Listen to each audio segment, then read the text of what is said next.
ریما شاہ آپ کو اپنے چینل پر خوش آمدید کہتی ہے۔ آج میں آپ کو وسطی امریکہ کے بہت خوبصورت ملک کوسٹا ریکا کے بارے میں بتاؤں گی۔ کوسٹا ریکا جو کہ بحر الکاہل کے کنارے پر واقع ہے۔ اس ملک کے شمال کی جانب نکاراگوا، جنوب مشرق میں پاناما، مغرب میں بحر الکاہل، مشرق میں بحیرہ کیریبین اور جنوب میں بحر الکاہل کے پار ایکواڈور ہے۔ یہ ملک 51,100 مربع کلومیٹر رقبے پر پھیلا ہوا ہے۔ اپنے رقبے کے اعتبار سے کوسٹا ریکا کا شمار دنیا کے کل ممالک میں 126ویں نمبر پر ہوتا ہے۔ یہ رقبے کے لحاظ سے تو اتنا بڑا ملک نہیں ہے، لیکن اس ملک میں بہنے والے دریاؤں کی تعداد تقریباً 77 کے قریب ہے۔ یہ دریا کوسٹا ریکا کو سیراب کرتے ہوئے بحر الکاہل اور بحیرہ کیریبین میں جا گرتے ہیں۔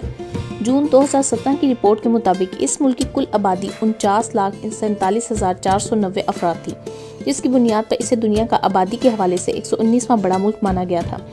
دوستو، تاریخ دانوں کے مطابق اس خطے پر انسانی آبادکاری 7,000 قبل از مسیح سے لے کر 10,000 قبل از مسیح کے درمیان ہوئی، کیونکہ وادی سے پتھر کے بنے اوزاروں کی دریافت ہوئی اور دیگر بعد میں ملنے والی نشانیوں میں پتھر اور مٹی کے بنے برتن ملے ہیں، جن پر جانوروں کے نقش و نگار بنائے گئے ہیں۔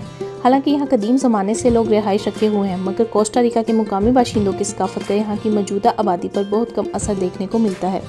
اس کی ایک وجہ مقامی آبادی کا ہسپانویوں میں شادی کر کے اپنی ثقافت کو بھول جانا بنی۔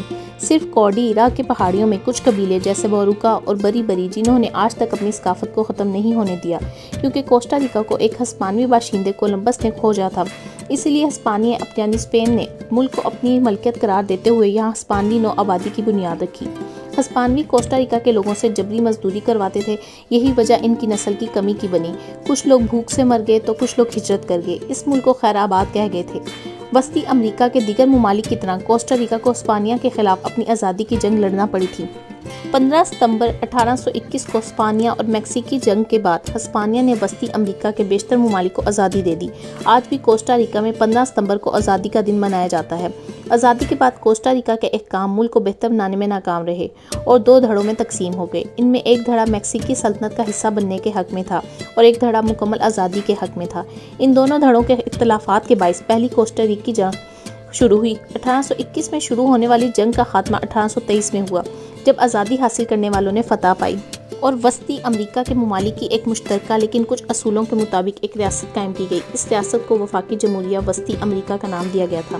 اس ریاست کا ویسے تو خاتمہ 1841 میں ہوا تھا، مگر کوسٹا ریکا نے اس ریاست سے 1838 میں ہی علیحدگی اختیار کر لی تھی۔ 10 مئی 1850 کو اسپین نے باقاعدہ طور پر کوسٹا ریکا کی آزادی کو تسلیم کر لیا۔ دوستو، کوسٹا ریکا کے بارے میں اگر دلچسپ حقائق کی بات کی جائے تو اس ملک کا نام کا مطلب ہے دولت مند کنارہ۔ کہا جاتا ہے جب ہسپانویوں نے اس خطے پر قدم رکھا تو یہاں کی مقامی آبادی کے پاس سونے، چاندی کے ہار، تاج اور بہت سی اشیاء تھیں جو سونے سے بنائی گئی تھیں۔ اسپین والوں نے جہاں ان کی سرزمین پر قبضہ کر لیا تھا، وہیں ان کی جائیدادیں بھی ضبط کر لی تھیں اور انہیں غلام بنا کر غلاموں جیسا کام لیا جاتا تھا۔ 20ویں صدی کے آخر میں اس ملک نے کافی کی فصل پر خصوصی توجہ دی۔ کافی اس ملک کو زر مبادلہ دینے والی پہلی بڑی فصل بن گئی تھی۔ کافی کے علاوہ کیلا اور اناناس اس ملک میں دیگر 2 سب سے زیادہ نفع دینے والی فصلیں ہیں۔ دنیا میں ایکواڈور کے بعد سب سے زیادہ کیلا پیدا کرنے والا ملک کوسٹا ریکا ہے۔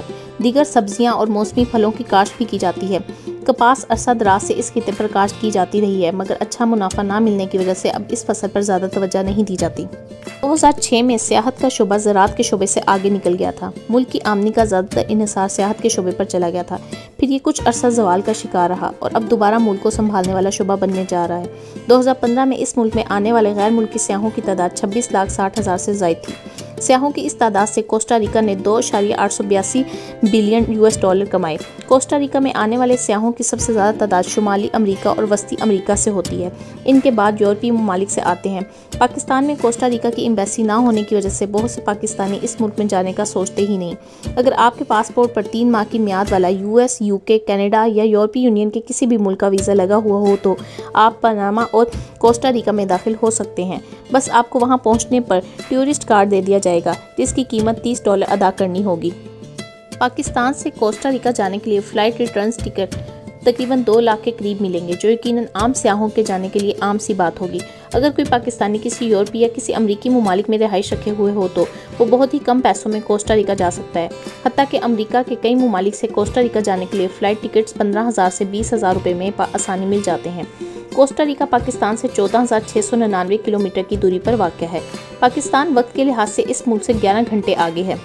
سین ہوزے اس ملک کا دارالحکومت اور سب سے بڑا شہر ہے۔ اس شہر کا یہ نام سینٹ جوزف کے نام پر دیا گیا تھا۔ اس شہر کو 1729 عیسوی میں بسایا گیا تھا اور 1823 میں ہونے والی کوسٹا-ریکی خانہ جنگی کے بعد اس ملک کو دارالحکومت بنایا گیا تھا۔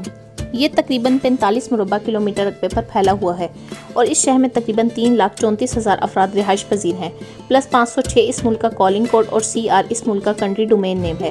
کوسٹا ریکا کی کرنسی کو کولن کہا جاتا ہے۔ یہ ایک بہت ہی کمزور کرنسی تصور کی جاتی ہے۔ ایک پاکستانی روپے کے بدلے میں 4.91 کولن جبکہ ایک انڈین روپے کے بدلے میں 8.51 کولن مل جائیں گے۔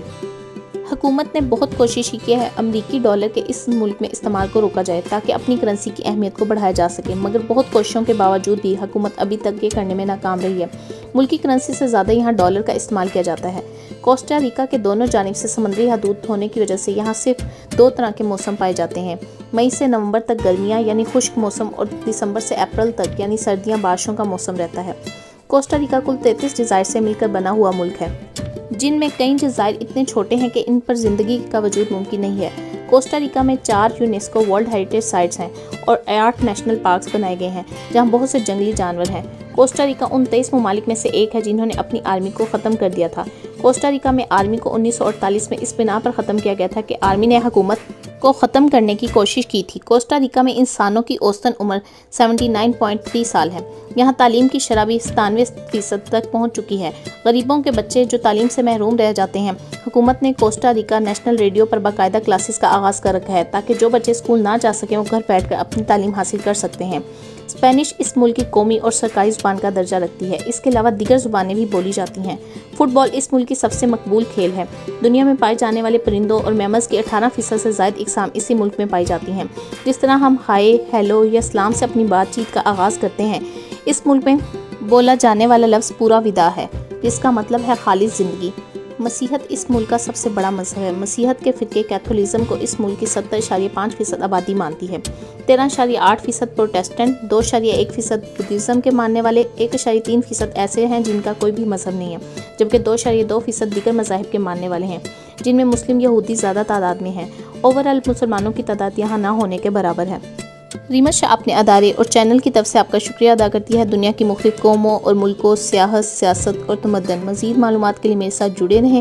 ملتے ہیں اگلی ویڈیو میں نئے عنوان اور علمی مواد کے ساتھ۔ تب تک کے لیے اللہ حافظ۔